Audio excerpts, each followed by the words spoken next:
Assalamualaikum warahmatullahi wabarakatuh. Kami dari kelompok 8 pajak lanjutan akan menjelaskan tentang penyusutan dan amortisasi fiskal. Di sini terdiri dari beberapa anggota. Yang pertama Siti Dapia Marzuko, yang kedua Suci Rahman Nursea, yang ketiga Rizky Husnul Khotimah, dan yang keempat saya Alvin Miranda. Baik, di sini akan saya jelaskan tentang definisi penyusutan. Penyusutan adalah alokasi jumlah suatu aktiva yang dapat disusutkan sepanjang masa yang diestimasi. Penyusutan perlu dilakukan karena manfaat yang diberikan dan nilai dari aktiva tersebut semakin berkurang. Pengurangan nilai aktiva dibebankan secara bertahap. Yang dimaksud dengan pengeluaran untuk memperoleh tanah hak guna usaha dan hak pakai yang pertama kali adalah biaya perolehan tanah berstatus hak guna bangunan, hak guna usaha, dan hak pakai dari pihak ketiga, dan pengurusan hak-hak tersebut dari instansi yang berwenang untuk pertama kalinya. Sedangkan biaya perpanjangan hak guna bangunan, hak guna usaha, dan hak pakai diamortisasikan selama jangka waktu hak-hak tersebut. Selanjutnya di sini ketentuan tentang penyusutan menurut pasal 10 Undang-Undang PPH.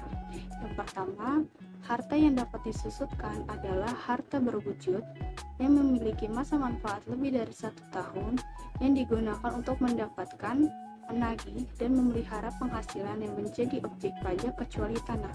Yang kedua, harta yang tidak dipergunakan untuk mendapatkan, menagih, dan memelihara penghasilan tidak boleh disusutkan secara fiskal. Misalnya, bangunan untuk tempat tinggal karyawan bukan di daerah terpencil yang ditetapkan oleh Menteri Keuangan. Keuntungan penjualan harta tersebut merupakan objek PPH.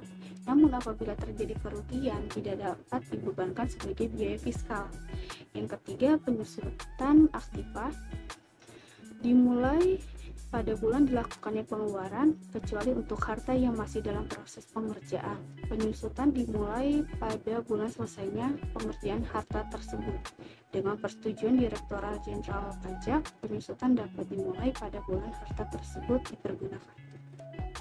Selanjutnya, harga atau perolehan aktiva tetap. Yang pertama, harga perolehan atau harga penjualan dalam hal terjadi jual beli harta yang tidak dipengaruhi hubungan istimewa adalah jumlah yang sesungguhnya dikeluarkan atau diterima. Sedangkan apabila terjadi hubungan istimewa adalah jumlah yang seharusnya dikeluarkan atau diterima. Yang kedua, nilai perolehan atau nilai penjualan dalam hal terjadi tukar menukar harta adalah jumlah yang seharusnya dikeluarkan atau diterima berdasarkan harga pasar. Yang ketiga, nilai perolehan atau nilai pengalihan harta yang dialihkan dalam rangka likuidasi, penggabungan, peleburan, pemekaran, pemecahan, atau pengembalian usaha adalah jumlah yang seharusnya dikeluarkan atau diterima berdasarkan harga pasar, kecuali ditetapkan lain oleh Menteri Keuangan. Yang keempat, dasar penilaian harta yang dialihkan dalam rangka bantuan sumbangan atau hibah. Selanjutnya, waktu dilakukannya penyusutan. Yang pertama, pada bulan dilakukannya pengeluaran. Yang kedua, pada bulan selesainya pengerjaan suatu harta, sehingga penyusutan pada tahun pertama dihitung secara prorata. Yang ketiga, dengan persetujuan Direktur Jenderal Pajak, pada bulan harta tersebut digunakan untuk mendapatkan, menagih, dan memelihara penghasilan. Yang keempat, dengan persetujuan Direktur Jenderal Pajak, pada bulan harta tersebut mulai menghasilkan, yakni saat mulai berproduksi dan bukan saat diterima atau diperolehnya penghasilan. Selanjutnya, di sini terdapat tarif penyusutan dan golongan aktiva berwujud menurut di sini terdapat kelompok harta berwujud, masa manfaat, tarif penyusutan garis lurus, dan saldo menurun. Yang bukan bangun itu, yang pertama ada kelompok 1, masa manfaatnya 4 tahun, garis lurusnya 25%, saldo menurunnya 50%. Kelompok 2, masa manfaat 8 tahun, garis lurusnya 12,5%, saldo menurunnya 25%. Kelompok 3, 16 tahun dengan tarif penyusutan garis lurusnya 6,25%, saldo menurunnya 12,5%. Kelompok 4, masa manfaatnya 20 tahun, garis lurus dari penyusutannya 5%, saldo menurunnya 10%. Bukan bangunan yaitu dibagi menjadi dua, yaitu permanen dan tidak permanen. Untuk permanen sendiri masa manfaatnya 20 tahun, garis lurusnya 5%, dan tidak permanen yaitu masa manfaatnya 10 tahun, garis lurusnya 10%. Selanjutnya akan dilanjutkan oleh teman saya, Suci Rahman. Selanjutnya terdapat metode penyusutan.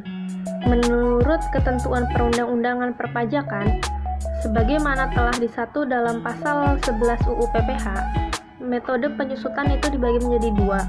Yang pertama, metode garis lurus, di mana dasar penyusutannya adalah harga perolehan. Penyusutan dengan metode garis lurus adalah penyusutan dalam bagian-bagian yang sama besar selama masa manfaat yang ditetapkan bagi harta tersebut. Yang kedua, terdapat metode saldo menurun, di mana dasar penyusutannya adalah nilai sisa buku fiskal.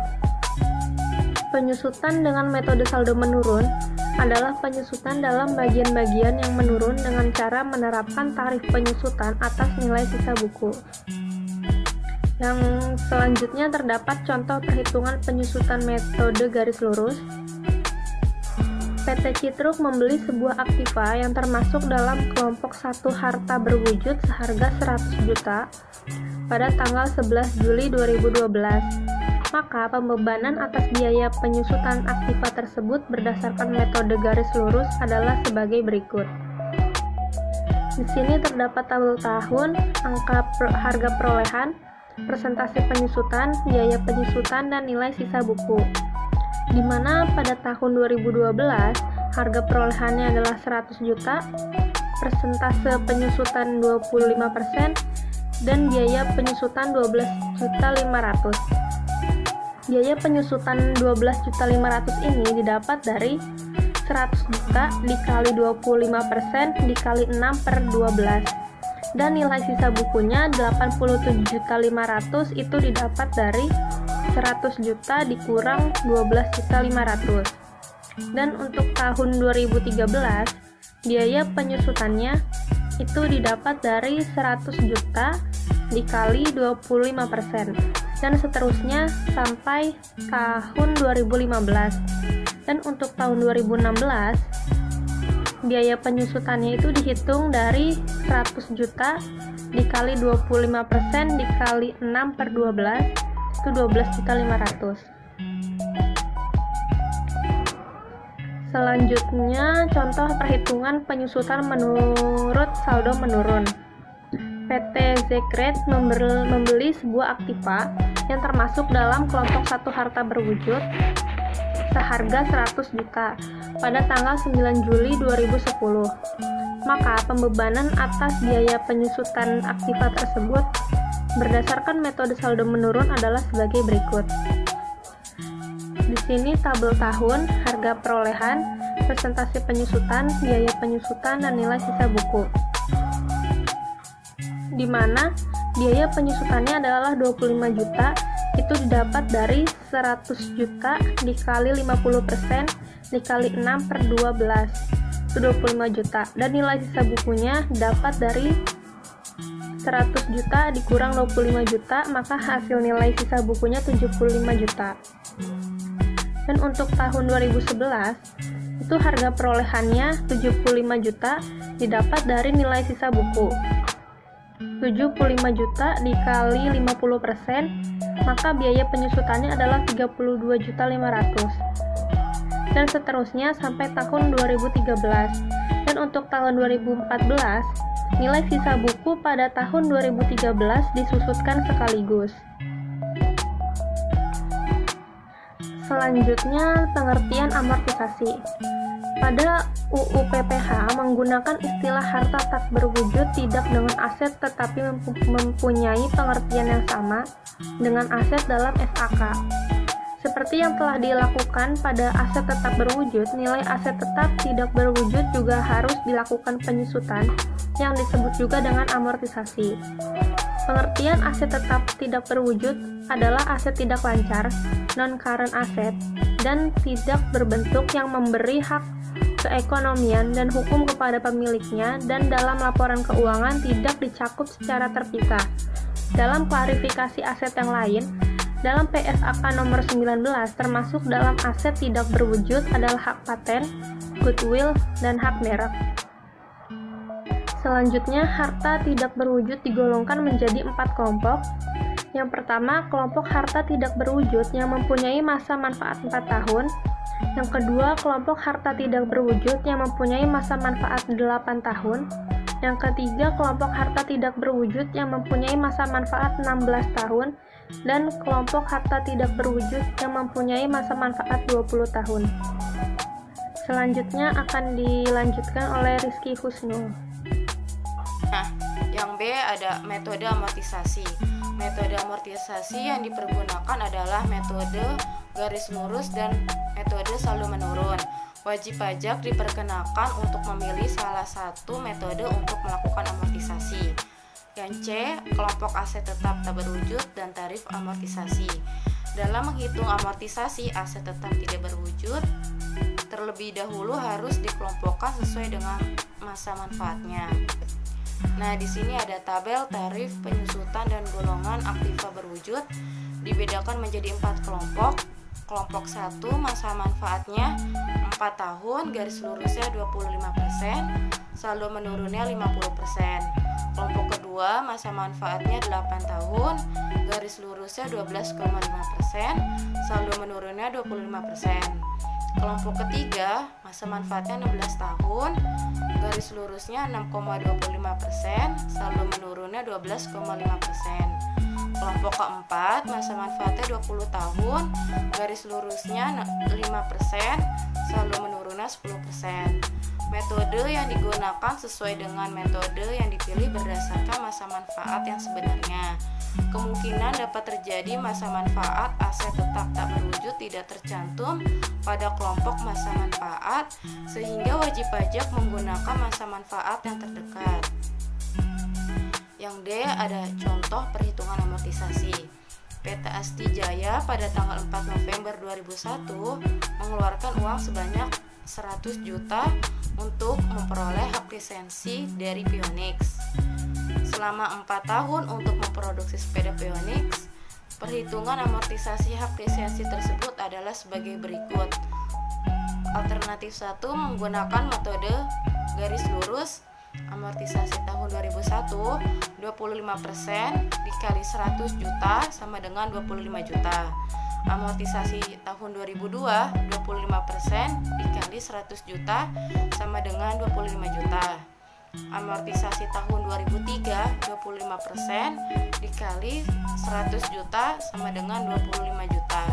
Amortisasi tahun 2004 25% dikali 100 juta sama dengan 25 juta. Nah, ada alternatif kedua, metode saldo menurun. Amortisasi tahun 2001 50% dikali 100 juta sama dengan 50 juta. Amortisasi tahun 2002 50% dikali 100 juta kurang 50 juta sama dengan 25 juta. Amortisasi tahun 2003 50% dikali 50 juta dikurang 25 juta sama dengan 12 juta 500. Amortisasi tahun 2004 25 juta dikurang 12 juta 500 sama dengan 12 juta 500. Amortisasi berdasarkan metode satuan produksi. Yang pertama, hak untuk pengeluaran di bidang penambangan minyak dan gas. Amortisasi dengan metode produksi diterapkan pada amortisasi atas pengeluaran untuk memperoleh hak dan pengeluaran lain yang mempunyai masa manfaat lebih dari 1 tahun di bidang penambangan minyak dan gas bumi. Contohnya, pada tahun 2001 PT Dira mengeluarkan uangnya sebesar 1 miliar untuk memperoleh hak penambangan minyak bumi. Kandungan minyak bumi ditaksir sebesar 5 juta per barel. Produksi bumi tahun 2002 mencapai 1.500.000 per barel. Besarnya amortisasi untuk tahun 2002 adalah tarif amortisasi sama dengan realisasi penambangan dibagi taksiran kandungan dikali 100%, sama dengan 1.500.000 dibagi 5 juta dikali 100% sama dengan 30%. Amortisasi 2002 sama dengan 30% dikali 1 miliar sama dengan 300 juta. Nah, selanjutnya amortisasi dengan metode satuan produksi setinggi-tingginya 20% per tahun diterapkan pada amortisasi atas. Yang pertama, pengeluaran untuk memperoleh hak penambangan selain minyak dan gas bumi. Yang kedua, pengeluaran untuk memperoleh hak pengusahaan hutan. Yang ketiga, pengeluaran untuk memperoleh hak pengusahaan sumber dan hasil alam lainnya yang mempunyai masa manfaat lebih dari 1 tahun. Oke, selanjutnya ada contoh soal. PT Dirawat mengeluarkan uang sebesar 1 miliar untuk memperoleh hak pengusahaan hutan. Potensi hak pengusahaan hutan adalah 200.000 hektar dan jumlah yang sudah dimanfaatkan pada tahun 2019 itu sebesar 80.000 hektar.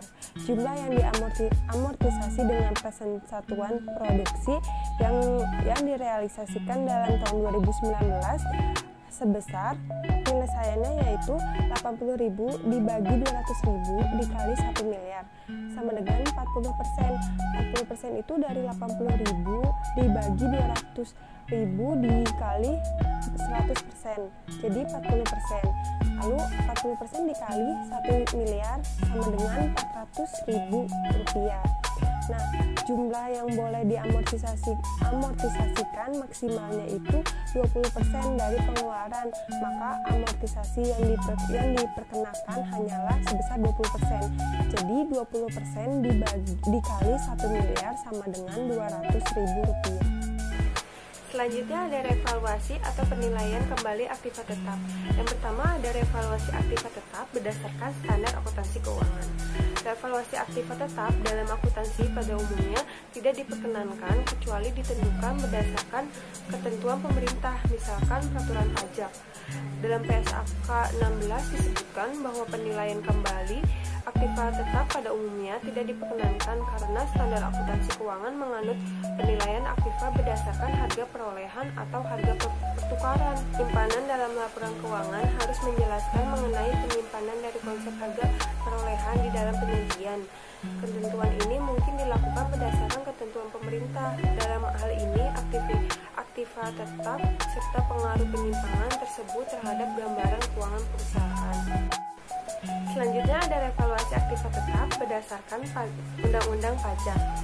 Berdasarkan Kemenhu nomor 384 KMK 0.04/1998 tanggal 14 Agustus 1998 dan surat edaran Dirjen Pajak nomor 29 PJ.42/1998 diatur mengenai yang dapat melakukan penilaian kembali aktiva tetap adalah wajib pajak badan dalam negeri yang telah memenuhi semua kewajiban pajaknya sampai dengan masa pajak terakhir sebelum masa pajak dilakukannya penilaian kembali. Kewajiban pajak tersebut adalah semua kewajiban dari wajib pajak yang bersangkutan seperti pajak penghasilan, pajak tambahan nilai, pajak penjualan atas barang mewah, dan pajak bumi dan barang yang telah berhutang sampai dengan masa pajak sebelum masa pajak dilakukan penilaian kembali. Selanjutnya ada pelakuan pajak atas selisih lebih penilaian kembali aktiva. Selisih lebih antara nilai pasar atau nilai wajar dengan nilai buku piksel aktiva tetap yang dinilai kembali terlebih dahulu wajib dikompensasikan dengan kerugian sisa tahun berjalan. Jika masih terdapat sisa lebih, dapat dikompensasikan dengan sisa kerugian fiskal tahun-tahun sebelumnya yang masih dapat dikompensasikan. Atau selisih lebih penilaian kembali aktiva tetap setelah dilakukan kompensasi kerugian dikenakan PPh yang bersifat final sebesar 10%. Selanjutnya contoh soal. Pada akhir tahun 2002, PT sukses melakukan penilaian kembali aktiva tetapnya. Nilai buku fiskal aktiva yang dinilai kembali per 31 Desember 2002 adalah 100 juta rupiah. Nilai wajar aktiva tersebut adalah 175 juta rupiah. Sisa kerugian fiskal tahun sebelumnya yang masih dapat dikompensasikan adalah 25 juta rupiah. Besarnya PPh atas selisih lebih penilaian kembali aktiva adalah sebesar penyelesaiannya, yaitu nilai wajar aktiva 175 juta dan nilai buku fiskal aktiva 100 juta dan selisih lebih penilaian kembali aktivanya 75 juta dari 175 juta dikurang 100 juta dan kerugian fiskal yang dapat dikompensasikan itu 25 juta dan selisih lebih setelah kompensasinya 50 juta dari 75 juta dikurang 25 juta dan PPh-nya 50 juta ini dari selisih lebih setelah kompensasinya dikali 10% sama dengan